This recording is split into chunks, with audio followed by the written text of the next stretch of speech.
नांदेडमध्ये मतदान कसं सुरू आहे याचा आढावा घेतला आमचे प्रतिनिधी राहुल झोरी यांनी। राहुल, नांदेडमध्ये सुद्धा चांगलंच वातावरण तापलं होतं, राजकीय वातावरण, पंतप्रधानांची सभा झाली होती। मतदानाला लोकांचा कसा उत्साह आहे? बाहेर पडतायत का उन्हामुळे थांबले आहेत?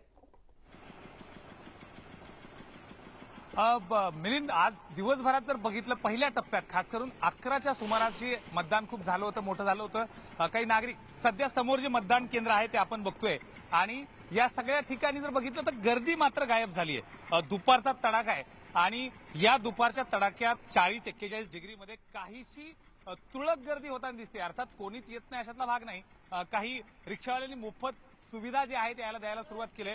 काही नागरिक आपल्यासोबत आहेत ज्यांनी आधीच मतदान केले आणि या उन्हाच्या तडाख्यामध्ये मतदान झालंय, मात्र काहीसं उत्साहाचा रस त्यांनी घेतलाय। मिलिंद, एक लक्षात घ्या, त्यांनी जो फेटा मी देखील घातलंय मराठवाड्यातले, आत्ता शिराळं पडले।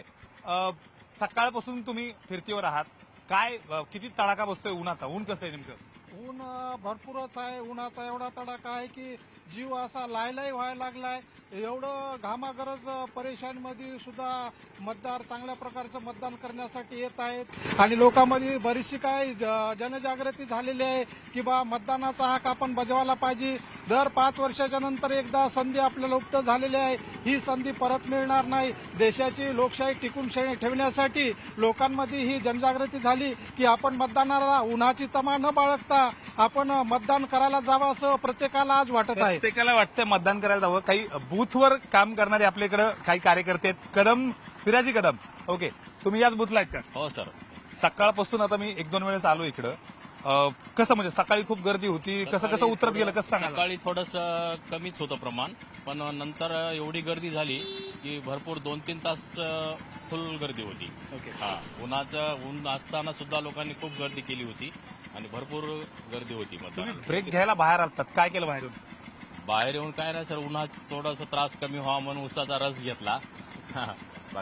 अगदी या बूथच्या बाजूलाच एक ऊसवालाचा जो थांबला आहे त्याचा एक आधार जो आहे तो इथल्या बूथवर काम करणाऱ्या कार्यकर्त्यांना नागरिकांना आहे। पण परिस्थिती दुसऱ्या बाजूला देखील वेगळी आहे, कारण गर्दी जी आपण बघतोय की पूर्णपणे शांतता आत्ता काहीशी दिसायला मिळते। आणि या सगळ्या मावशी, तुम्ही आत्ता आलात काय? मतदानाला आलात काय? आता याच बूथला मतदान आहे का? एवढं ऊन आहे, कसं काय? उन्हाचा किती आहे? ऊन असलं तरी इलेक्शन करणं जरुरीच आहे ना।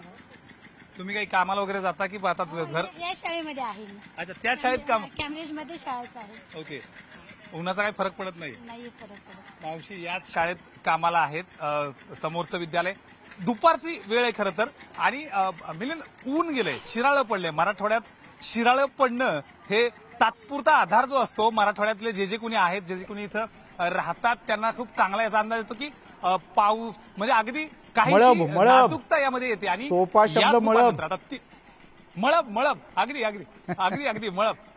3 वाजलेले मिलिंद, कदाचित 11-12 पर्यंत जे फोर्स होता तो काहीसा कमी झाला होता, मात्र पुन्हा एकदा तोच टक्का वाढेल। आणि सगळी आकडेवारी जर आपण दिवसभरातली बघितली तर सर्वाधिक मतदान हे आतापर्यंतचा आकडा जो आहे तो नांदेडचा आहे। त्यामुळं अशोक चव्हाण, दुसरीकडे अभिजित गोपछडे हे 2 राज्यसभेचे खासदार आणि विद्यमान खासदार प्रताप पाटील चिखलीकर, तिघांच्याही ताकदीनं मोदींची सभा झाली होती, मोठी गर्दी झाली होती। दुसऱ्या बाजूचा उमेदवारही हलका नाहीये, काँग्रेसने देखील तेवढीच ताकद लावली आहे। त्यामुळे उमेदवाराचं भविष्य कैद होतंय, मतदान भरभरून होतंय आणि मतदान भरभरून होत असताना वाढलेला टक्का हा नेमकं कोणाच्या पारड्यात पडतोय हे बघावं लागेल। बरोबर आहे राहुल, मतदारांचं माहित नाही, त्यांनी तर उसाचा रस प्यायलाय, उसाचा रस चालवणाऱ्या गुऱ्हाळवाल्याचंही चांदी झाली आहे, पण नंतर मतदान झाल्यानंतर चांदी 4ला कोणाची होणार हे नंतर कळेल। तुर्तास धन्यवाद। तिकडे हिंगोलीमध्ये